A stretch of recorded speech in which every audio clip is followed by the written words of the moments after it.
Cada día, millones de personas en todo el mundo confían en un medicamento para curarse, sentirse mejor o salvar su vida. Detrás de esa confianza, hay un trabajo silencioso y riguroso. Pero, ¿cómo sabemos si ese medicamento es realmente seguro? ¿Si contiene la dosis exacta que necesitamos? ¿O si está libre de contaminantes? La duda es un riesgo inaceptable. Los laboratorios de especialidades inmunológicas somos un laboratorio tercero autorizado por la COFEPRIS en el control de calidad de medicamentos. Tenemos más de 30 años al servicio de la salud de México y del mundo. No solo analizamos muestras, caminamos junto a quienes confían en nosotros, poniendo a su alcance ciencia, infraestructura de vanguardia, recursos humanos de alto nivel y una visión regulatoria que abre las puertas al mundo. Potenciamos la cadena de valor del sector farmacéutico para que nuestros seres queridos reciban productos eficaces, seguros y de calidad. Nuestras capacidades se han construido con más de 400 transferencias tecnológicas, 480 validaciones de métodos y el análisis de más de 3.000 muestras anualmente. Nuestras certificaciones y el proceso de precalificación ante la Organización Mundial de la Salud respaldan las actividades en México y la colaboración que tenemos con clientes en más de 15 países de Europa, América, Asia y Oceanía. Somos un laboratorio de punta y fortalecemos nuestras innovaciones colaborando con la academia, la industria y el gobierno, uniendo esfuerzos para transformar el conocimiento en soluciones que fortalecen a México y a la región. Obtuvimos la patente del Índice de Biocomparabilidad, IBC, que calcula la similitud entre un candidato a medicamento biosimilar y su referencia. Desplegamos una estrategia 360 grados de aprovechamiento de inteligencia artificial en las operaciones del laboratorio. Sustituimos la importación de cultivos 3D de células epiteliales para pruebas de seguridad. Desarrollamos antígenos vacunales de ARN mensajero y aplicamos terapia celular en equinos con laminitis. En ley, nuestra filosofía es clara: impulsar un México soberano, competitivo y saludable, con la habilidad de innovar desde sus propias capacidades. Así contribuimos al Plan México, fortaleciendo sectores estratégicos y encauzando la ciencia y la tecnología al servicio de la sociedad.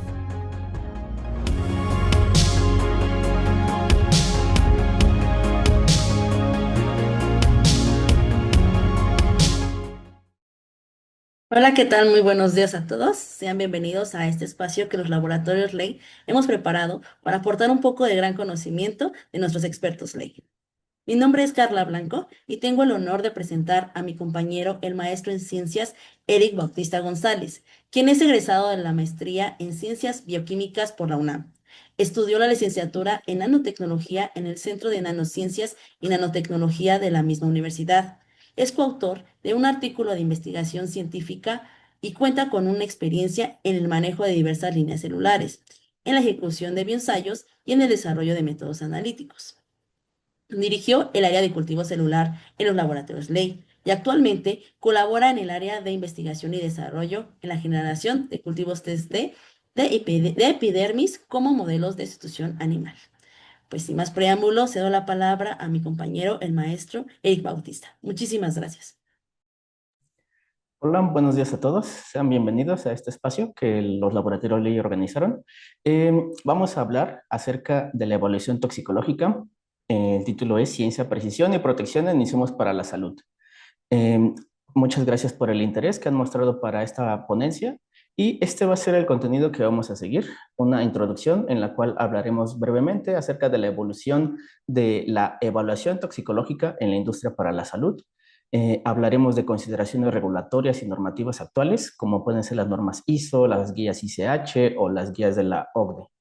Hablaremos también de la evaluación biológica in vitro que se hace para dispositivos médicos, medicamentos y cosméticos, así como algunos casos de estudio y cuál es la tendencia y el futuro de todo esto, ¿no? De la toxicología in vitro, cuáles son los retos y las mejoras. Y para concluir la presentación, un breve resumen de todo lo que se habló. Bien, como parte de la evolución de todo este avance toxicológico, pues tenemos que remontarnos hasta el año 1500 antes de Cristo, ¿no? Que es donde se tienen documentados, pues algunos usos de venenos que se utilizaban para cazar, para guerra o incluso algunas cuestiones políticas, ¿no? Esto pues condujo al desarrollo de antídotos y la necesidad de comprender los efectos que ciertas sustancias causaban a la salud humana. Así, por ejemplo, en el siglo XVI, el médico Paracelso introduce un principio que hasta el día de hoy se sigue utilizando, ¿no? Que este principio es el de la dosis hacia el veneno, en el cual pues establece la importancia de la relación dosis-respuesta que tiene una sustancia en el efecto sobre un organismo. Posteriormente, en los siglos XVIII y XIX, es donde comienza a haber un desarrollo de la toxicología experimental. Comienza a haber estudios en animales y empiezan a haber desarrollos en cuanto a química analítica para detectar pues, ciertas sustancias que se utilizaban como venenos. Es muy famoso el caso en la época victoriana del uso del arsénico, que era un veneno sumamente común y que en ese entonces pues era indetectable, ¿no? Hasta que precisamente un químico inglés de nombre John Marsh, desarrolló una prueba con la cual pues, fue posible detectar esas sustancias que tenían en su composición arsénico. Y con base en esto, pues fue posible detectarlo y terminar en cierta forma con este auge, ¿no? De este uso de este químico. Más adelante, ya en el siglo XX, empezaron a haber cuestionamientos acerca pues, de la seguridad de los productos que se estaban comercializando y que llegaban a los usuarios pues, en la vida cotidiana. Por ejemplo, en el año 1937, en Estados Unidos, hubo un caso muy conocido que fue el del elixir sulfanilamida, el cual pues ocasionó varias muertes en Estados Unidos, ya que era un medicamento que se promocionaba como totalmente seguro para tratar pues ciertas condiciones de tos y gripe. Pero pues a partir de esto fue que comenzaron a haber más regulaciones, más presión sobre la industria para que se evaluara la eficacia y la seguridad de los productos antes de que se comercializaran. Así, pues en la década de 1940 y hasta 1960, pues se fueron consolidando todos estos estudios que se empezaron a solicitar a los fabricantes, pues para precisamente asegurar, ¿no? Que estuvieran libres, pues, de ciertos efectos que pueden ser considerados nocivos. Y precisamente en esta época fue donde se estandarizaron todos los modelos animales que incluso hoy en día se siguen utilizando. En el año 1961, a pesar de que ya había pues cierta regulación, ya estaba estandarizada la metodología en la cual tenían que evaluarse pues los fármacos y medicamentos, aún así no era del todo estricta, ¿no? Y fue así que surgió un evento pues muy importante, que es el de la talidomida, en el cual a partir de este evento pues hubo un cambio radical en la evaluación de seguridad, ¿no?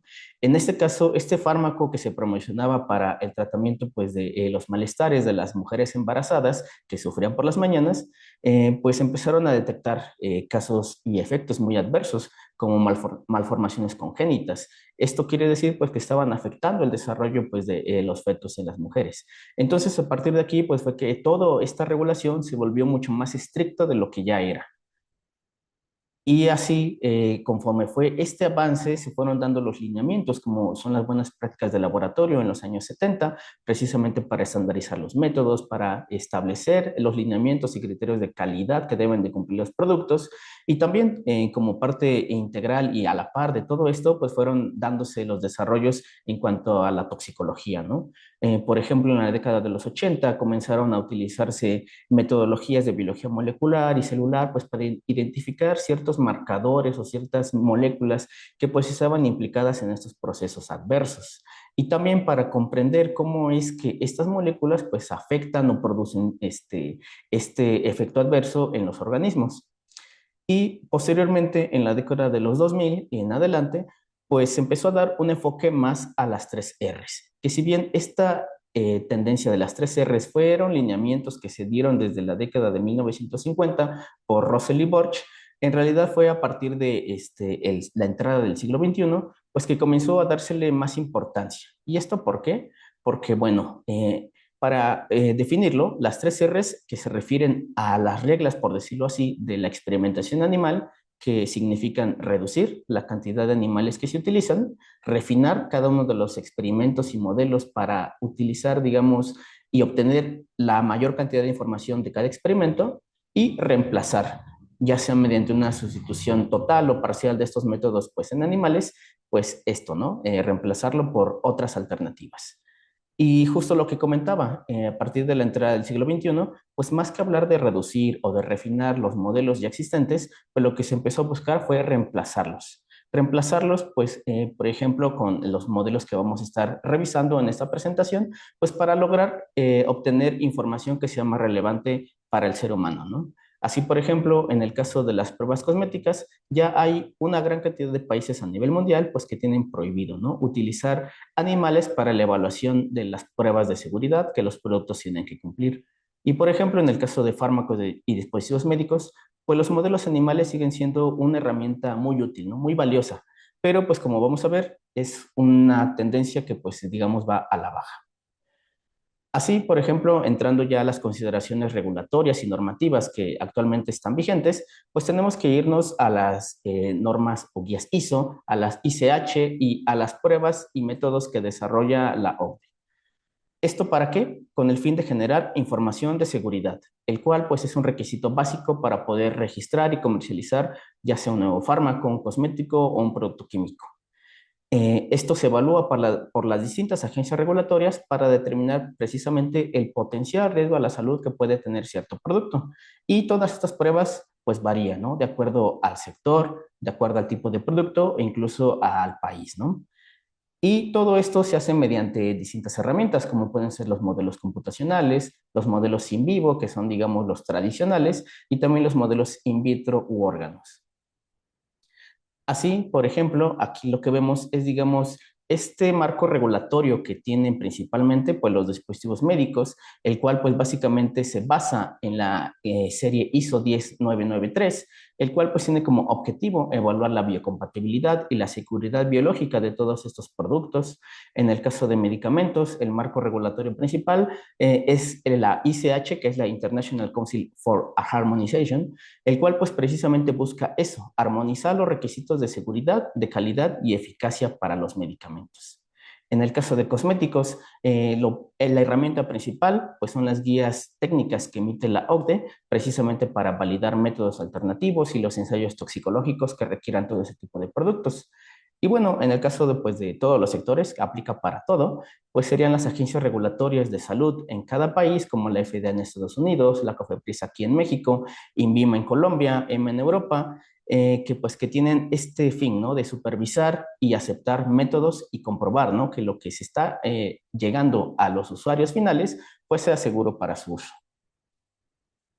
Y como lo comentaba, para dispositivos médicos, la serie ISO 10993 es la que establece todas estas evaluaciones que se deben de considerar, tanto la naturaleza de contacto con el cuerpo, como la duración el tiempo que va a permanecer en contacto, los materiales que constituyen estos productos, cómo se elaboran, si cumplen las normativas de esterilización y cuál es el uso previsto. Así, por ejemplo, tenemos las principales normas, que son estas, la 10991, la 9935, la 3, la 10 y la 18, que precisamente engloban ciertos aspectos muy importantes, ¿no? Como el plan de evaluación biológica, los posibles daños genéticos que pueden ocasionar estos productos, la citotoxicidad y si hay algún tipo de irritabilidad o respuesta alérgica que estén generando, así como la caracterización química de todos estos productos. En el caso de medicamentos, como lo comenté, la ICH es quien establece estos requisitos toxicológicos que deben cumplir todos los productos farmacéuticos. Estas son una serie de guías que enfocadas en cada una en un aspecto diferente. Por ejemplo, tenemos la serie S, que se refiere a safety, o sea, seguridad, que describe precisamente todas las pruebas toxicológicas a las que debe someterse el producto. La serie E, que habla de eficacia, en donde se muestran los lineamientos que deben cumplirse a la hora de diseñar un experimento, cómo se deben de reportar, temas de farmacovigilancia y también algunas cuestiones de pruebas clínicas. La serie Q, que se refiere a calidad, esta está enfocada más a la parte de buenas prácticas de fabricación, al control de impurezas en los fármacos, en las estabilidades y en los métodos analíticos para caracterizarlos. Y la serie M, que se refiere a métodos multidisciplinarios y también a ciertos aspectos regulatorios. Entonces, pues del lado ya digamos como de toxicología, las guías más importantes pues sería la M3 que se refiere a toxicidad general, la S1 que habla de carcinogenicidad, ese potencial que podría tener un medicamento pues de generar ciertos cánceres o tumores. La S2 que se refiere a la parte genética de daño genético que puede tener un producto, la S5 de toxicidad reproductiva la S6 que engloba todos los productos biotecnológicos y la S7 que es toda la seguridad farmacológica pues del sistema nervioso, cardiovascular y respiratorio. Y la S8 que habla básicamente de la respuesta inmune que pueden generar ese tipo de productos. En el caso de cosméticos, como ha habido una tendencia precisamente por cuestiones éticas y también para buscar información más relevante, actualmente pues hay una restricción, ¿no?, al uso de animales para evaluar la seguridad y la eficacia de ese tipo de productos. En ese caso, la OCDE es quien ha estado muy presente a la hora de desarrollar métodos in vitro que pues precisamente reemplacen a las pruebas que tradicionalmente se hacían en animales. Y es así que las guías técnicas de la OECD son los documentos de referencia a nivel mundial para la evaluación de este tipo de productos. Y bueno, ya entrando precisamente a la parte in vitro, que como hemos visto, pues está cobrando cada día más relevancia, pues tenemos que comentar una cosa, ¿no? Que la biología, la evaluación biológica in vitro se basa en tres pilares fundamentales. Primero, la respuesta tisular humana relevante, por ejemplo, la irritabilidad o la respuesta inmune, que en este caso es la sensibilización. La viabilidad celular, que básicamente se refiere a evaluar la citotoxicidad y los posibles daños genéticos que un producto puede ocasionar, que esto se conoce como genotoxicidad. Un punto muy importante a tener aquí es que el objetivo de todos estos métodos alternativos no solo es reemplazar las pruebas tradicionales, sino también ofrecer o dar predicciones y resultados que se trasladen, pues digamos, de forma más precisa a los seres humanos. Bueno, en el caso de dispositivos médicos, como lo hemos estado revisando, es la ISO 10993 la referencia pues a nivel mundial, ¿no? Para hacer ese tipo de evaluaciones. Dentro de estas guías pues también se incluyen pruebas in vitro que tienen que hacerse o que pueden hacerse para cumplir con estas normativas, ¿no? En este caso, la citotoxicidad, digamos que es lo principal, ¿no? Porque aquí estamos tratando de detectar el posible daño celular que ocasionan los materiales, pues, a las células, ¿no? La caracterización química, que se refiere a identificar sustancias extraíbles o lixiviables, los cuales, pues, son importantes precisamente para conocer, ¿no?, qué posibles compuestos químicos podrían estarse liberando a los organismos en contacto con estos productos. En el caso de la toxicidad y genotoxicidad, pues se refiere, ¿no?, precisamente a este daño genético a nivel de órganos que podrían tener y pues la hemocompatibilidad, precisamente para evaluar esa interacción con los componentes sanguíneos. Todas estas normativas que se muestran en esa tabla, pues ya son in vitro, ¿no? Es posible hacerlos de forma in vitro. Un punto muy importante y que aplica pues a nuestro país es que para los métodos in vitro ya se están considerando dentro de la farmacopea mexicana, ¿no? En el suplemento para dispositivos médicos 5.0, pues incluso ya se colocan ciertas guías o lineamientos que se aceptan, por ejemplo, por los países de la OCDE o en Europa, ¿no? Tales como irritabilidad ocular, que se aceptan de acuerdo a estas metodologías, la irritabilidad dérmica para evaluar dispositivos médicos y la sensibilización dérmica in vitro, que aunque todavía no se acepta una metodología como tal, se está evaluando precisamente para poder incorporarse en una versión futura. También una cuestión muy importante en el caso de la farmacopea europea y que es relevante para los dispositivos médicos, pues es la evaluación de pirógenos, ¿no?, que podrían estar presentes en estos productos y que pueden ocasionar efectos adversos. Entonces, lo que les muestro aquí es una línea de tiempo, ¿no?, de cómo desde el año 1900 que empezaron a detectarse ciertos fármacos o ciertos productos que producían fiebre, hasta la creación de la prueba de pirógenos en conejos para evaluar este potencial en animales y que se convirtió en un estándar que hasta el día de hoy pues sigue utilizándose, como en la década de los 60 se desarrolló la prueba del LAL, que es igual ampliamente conocida, y en la década de 1980 que comenzó a desarrollarse una prueba in vitro. Esta prueba in vitro se desarrolló, se hicieron las validaciones en la década de los 2000 y en el caso de la farmacopea europea, en el año 2010 se aceptó como parte del marco regulatorio. Esto conllevó pues, a que hubiera ya una reducción de las pruebas en animales y justo el año pasado se prohibió, ¿no? Ya no se puede evaluar pirógenos mediante prueba en conejos. Y pues esto nos habla, ¿no?, precisamente de esta tendencia que está habiendo de reducir el uso de animales y sustituirlo por pruebas in vitro que nos arrojen mayor información de la que ya se tenía. En el caso de los medicamentos, se siguen requiriendo muchas pruebas en animales y solamente algunas se aceptan in vitro, principalmente pruebas de genotoxicidad. Aquí lo que les muestro en la tabla es precisamente estas pruebas de genotoxicidad de acuerdo a las guías ICH. Por ejemplo, en el caso de la ICH hay que cumplir con al menos 2 de estas para poder decir que sí, el producto está libre de genotoxicidad, ¿no? Como pueden ser lo que se menciona en la guía ICH-S2, en la cual pues se menciona la prueba de mutagenicidad bacteriana, en la cual consiste pues precisamente en exponer unas cepas bacterianas que son incapaces de sintetizar aminoácidos esenciales y si se coloca con una sustancia que sea genotóxica, van a revertir este cambio y van a volver a poder producir estos aminoácidos esenciales. En el caso de aberraciones cromosómicas, precisamente se trata de evaluar que no haya pues estas malformaciones o ciertas desviaciones en el proceso pues de la formación de los cromosomas y en los micronúcleos in vitro pues vemos precisamente, ¿no? Detenemos el ciclo celular para determinar que no haya esta formación de micronúcleos, que es precisamente un evento asociado al daño genotóxico que puede ocasionar un producto. Y en el caso de cosméticos, como lo he venido comentando, debido pues a ciertas cuestiones éticas, se ha restringido la experimentación animal y pues se ha migrado ampliamente hacia métodos alternativos. Aquí en esa línea de tiempo pues se ve como en el año 2009 la Unión Europea prohibió el uso de pruebas en animales para la evaluación de cosméticos, como se aprobaron ciertas pruebas alternativas para sustituir estas en animales y en el caso de México, ¿no? Como esta tendencia en el año 2020 llegó a nuestro país, en donde pues en la Cámara de Diputados se autorizó esta prohibición de manera muy similar, en la cual pues ya no permite hacer estas evaluaciones en animales, la cual pues fue ratificada en el Diario Oficial de la Federación y entró en vigor en el año 2023.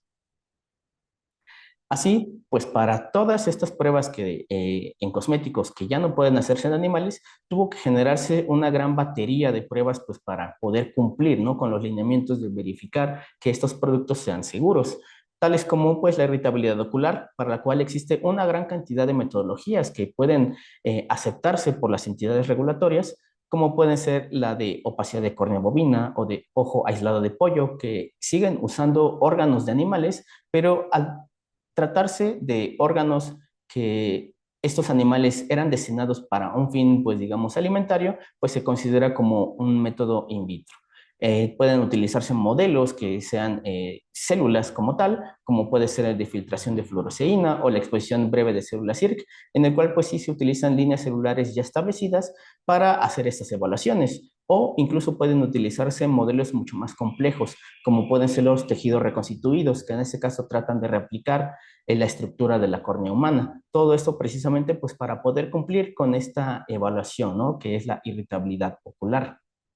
En el caso de la irritabilidad dérmica, existe un método que es ampliamente conocido, es muy utilizado a nivel mundial, que precisamente utiliza tejidos reconstruidos, en este caso para imitar o tratar de replicar el comportamiento de la piel en el laboratorio, ¿no? Y pues esto ya se acepta a nivel mundial por distintas agencias regulatorias y es ampliamente utilizado. En el caso de la genotoxicidad, de forma muy similar a lo que menciona la guía ICH, que de hecho menciona las metodologías de la OSD, pues sí tienen estas tres, que son las de mutaciones bacterianas, la de aberraciones cromosómicas y los micronúcleos, que digamos es lo básico que se tiene para cumplir este aspecto de genotoxicidad. Y en el caso de la inmunotoxicidad, se han desarrollado pruebas precisamente para detectar ese posible potencial de que genere un producto una respuesta alérgena, como puede ser la sensibilización in vitro mediante una prueba de luciferasa, es una línea celular que tiene incorporado este gen y cuando está en contacto con un producto pues alérgeno, se activa toda esta cascada de señalización y al final lo que nosotros vamos a ver es eso, ¿no? Una generación o emisión pues de luz, ¿no? Y la sensibilización in vitro mediante activación de una línea celular, que en este caso se miden ciertos marcadores que están en la superficie de las células para detectar, ¿no? Que si se supera cierto umbral, pues quiere decir que está habiendo una respuesta de esas células hacia esa sustancia y por lo tanto está generando pues un evento pues digamos adverso. Así, en resumen, pues tenemos lo siguiente, ¿no? Para dispositivos médicos, la guía o normativa principal pues es la ISO 10993, el cual el enfoque está basado en la biocompatibilidad que tienen estos productos.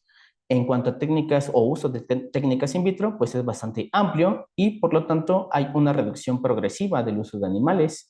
Para medicamentos, la guía principal o normativa es la ICH, cuyo enfoque es la seguridad farmacológica y la cual pues tiene un uso complementario de técnicas in vitro y cada vez es más creciente. Y lo que comentábamos es que pues el uso de animales pues aún se requiere. En cuanto a cosméticos, las guías principales son las de la OCDE, cuya fin pues es establecer las metodologías de evaluación para cumplir estos lineamientos y pues es fundamental el uso de métodos in vitro y el uso de animales ha tenido una sustitución progresiva muy amplia.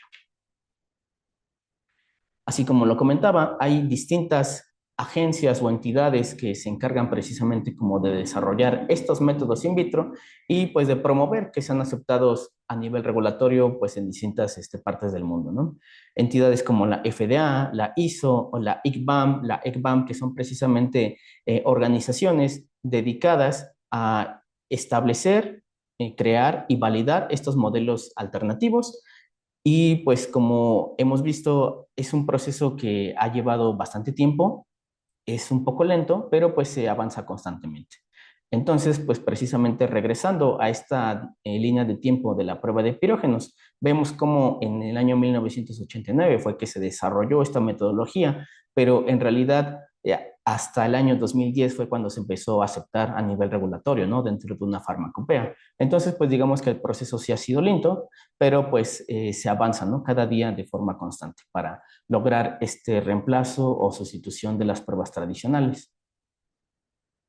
Y bueno, justamente una de las actividades principales que tienen estas entidades es validar estos métodos, ¿no? No solamente pues se trata de desarrollarlos, sino precisamente de ver qué tan buenos son a la hora pues de predecir estos efectos en las personas, ¿no? Y aquí lo que vemos es una comparación precisamente de lo que se tiene de manera, digamos, en el modelo tradicional que se hace en conejos, el cual pues tiene una sensibilidad entre 70 y 85% y una especificidad de 50 a 65, lo cual al final se traslada pues en una concordancia, ¿no? Del efecto que realmente se va a ver en las personas en un 60-75%. Si lo comparamos con dos modelos alternativos in vitro, pues esto puede llegar a subir a un 75-85% o incluso un 85-90%.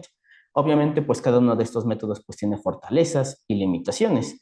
Una fortaleza pues del modelo pues animal pues es que ya se cuenta con una gran base de datos históricos, ¿no? Que permite la comparación de los resultados, pero pues también tiene limitaciones, ¿no? Como puede ser que se sobreestimen ciertos efectos o que puede llegar a ser subjetivo, ¿no? La clasificación que se le asigna a cada uno de estos productos. Y también, pues, el modelo alternativo, ¿no? Pues tiene ciertas limitaciones, como no permitir ciertos grados de clasificación. Únicamente se dice es irritante, no irritante, pero no te dice qué tanto, ¿no?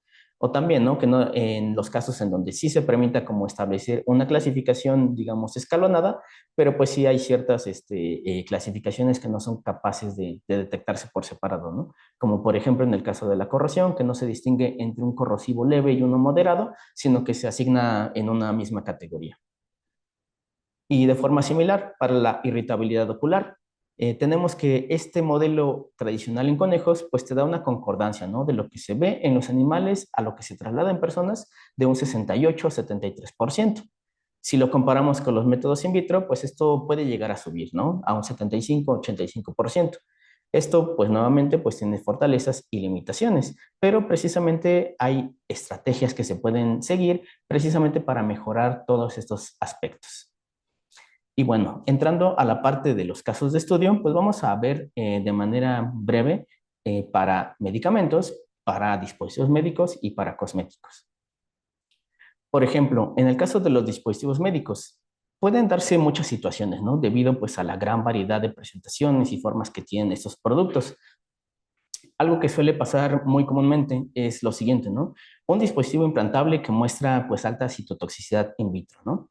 Pero pues que no se haya tenido una evidencia de toxicidad dentro de la práctica clínica, lo cual pues sugiere que sí hay cierto riesgo de utilizar este material así como está, pero pues que puede estarlo ocasionando, ¿no? Por ejemplo, la liberación de ciertos aditivos que están dentro del polímero o que dentro del ensayo no se refleje un escenario fisiológico real. ¿Esto qué quiere decir? Pues que tal vez las condiciones a las cuales se hace la extracción de estos compuestos pues sean muy agresivas, se utiliza una temperatura muy alta, solventes que pues, precisamente no se podrían encontrar de forma natural en un medio fisiológico, con lo cual pues lo estás sacando de, pues, del aspecto del uso cotidiano que va a tener y te puede llevar a dar resultados pues, que no reflejen, ¿no?, la realidad del uso diario. Entonces, pues, ¿cuál es una posible solución? Pues establecer condiciones de extracción más realistas, hacer uso de estrategias integrales de evaluación, como puede ser tanto la caracterización química del producto y los componentes que tiene, así como evaluar, hacer una gestión de riesgos básicamente para ver cuál es la posibilidad de que realmente haya una sustancia pues tóxica dentro de este producto y pues precisamente enfocarlo, pesar las evidencias, ¿no? ¿Qué es lo que ha habido? ¿Cuáles son los antecedentes para determinado material, para determinado producto? Y con base en eso, dar un resultado, ¿no? En ese caso, por ejemplo, pues se determinó que la citotoxicidad inicial pues era un artefacto experimental debido pues a las condiciones no representativas y pues por lo tanto el riesgo real era muy bajo. En el caso de medicamentos, tenemos lo siguiente, ¿no? Pueden llegar a tenerse resultados contradictorios, ya que, por ejemplo, como lo vimos en las guías ICH para genotoxicidad, te dice que tienen que cumplirse al menos 2 pruebas con el mismo resultado para cumplir este lineamiento de seguridad. Y entonces se tenía que para la prueba 471, que corresponde a genotoxicidad in vitro, el resultado era negativo, pero era positivo cuando se evaluaba por micronúcleos.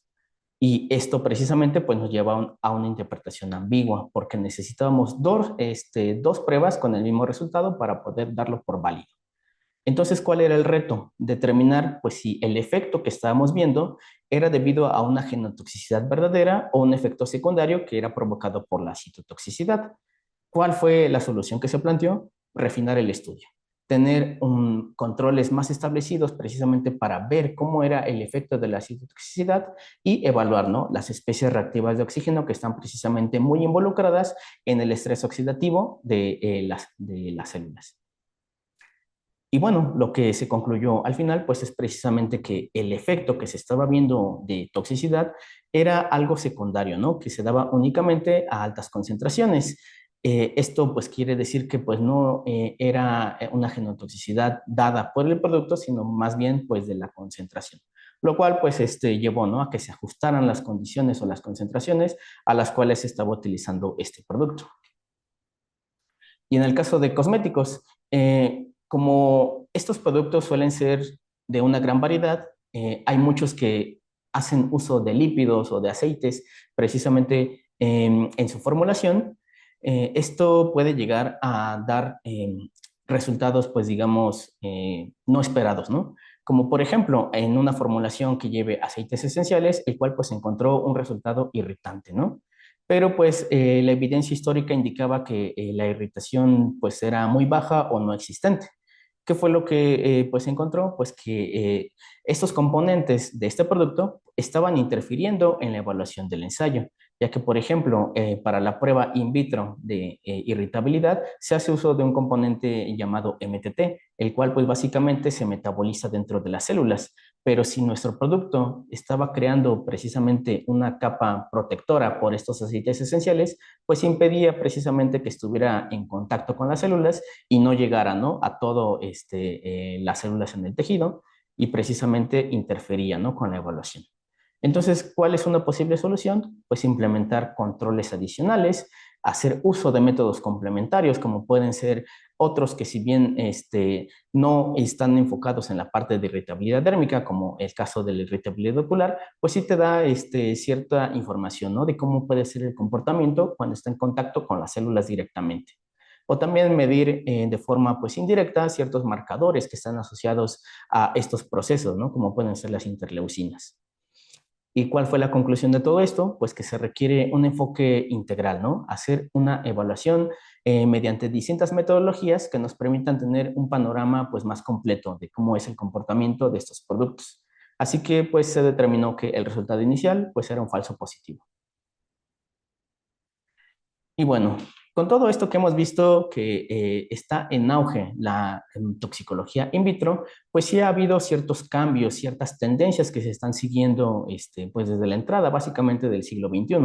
Precisamente hay algo que se conoce o se llama toxicología del siglo XXI, en el cual pues básicamente estás pasando de una estrategia de ver si algo es tóxico nada más o no, a ver cómo es que producen estos efectos, en qué rutas metabólicas están involucrados y qué se puede hacer, ¿no? Para pues tratar de que no lleguen a ciertos procesos. Así también pues han desarrollado modelos avanzados, como pueden ser precisamente los que hemos estado hablando de epidermis o tejidos reconstruidos, lo que se conoce como órganos en un chip, que es básicamente tener distintas líneas celulares que interactúen entre sí, precisamente como para tratar de replicar lo que ocurre pues en nuestro organismo.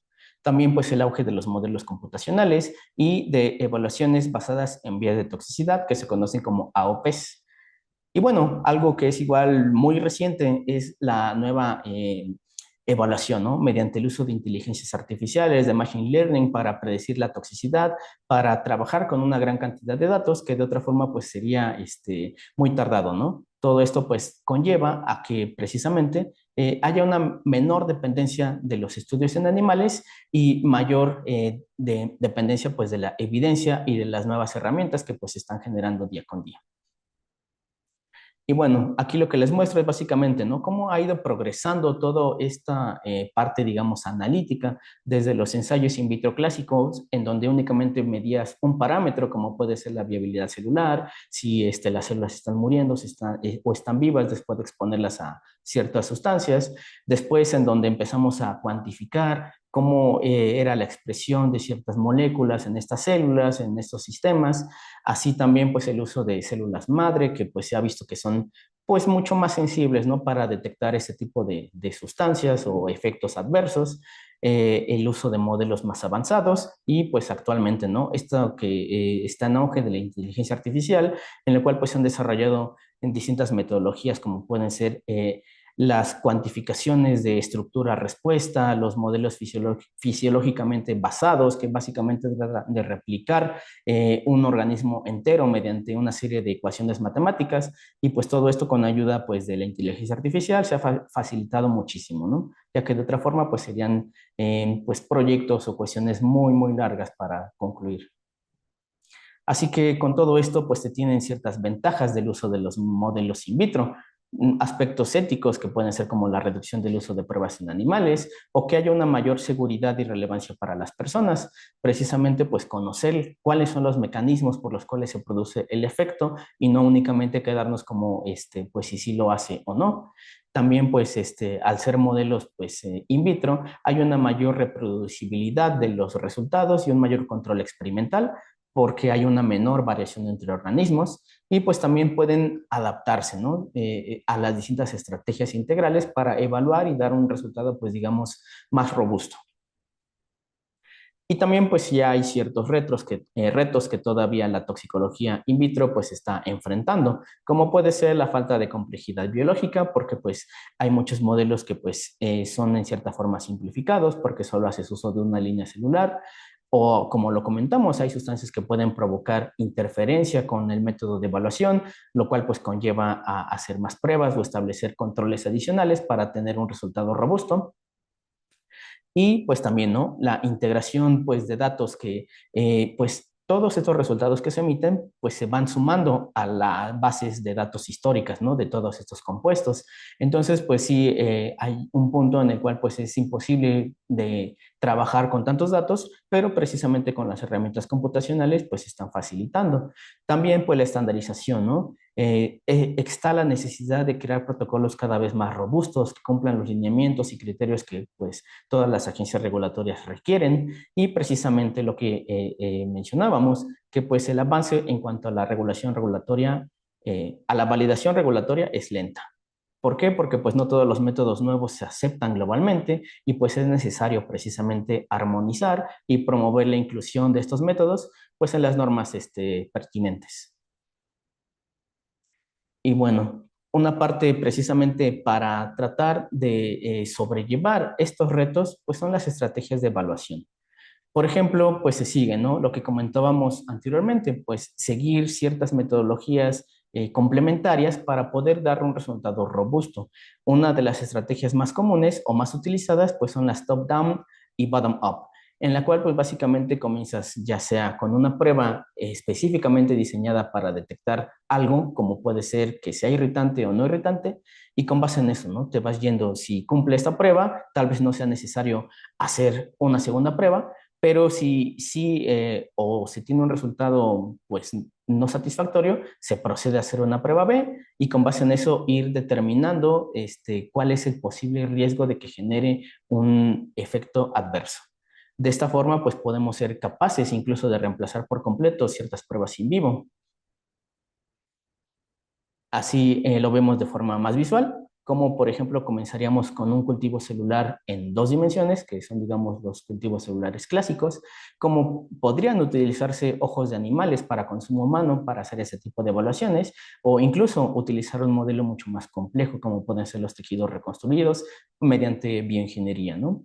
También pues el uso de las células madre, que como lo comenté son células altamente sensibles para detectar ese tipo de efectos y pues precisamente hacer una combinación de todo esto para dar un resultado mucho más redondo.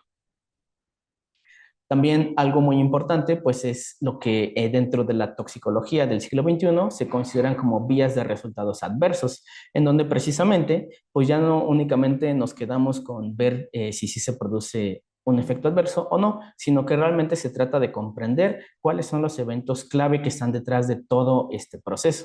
Así, por ejemplo, lo que les muestro en esta diapositiva es la vía de resultado adverso para la sensibilización, es decir, para la generación de una respuesta inmune, ¿no?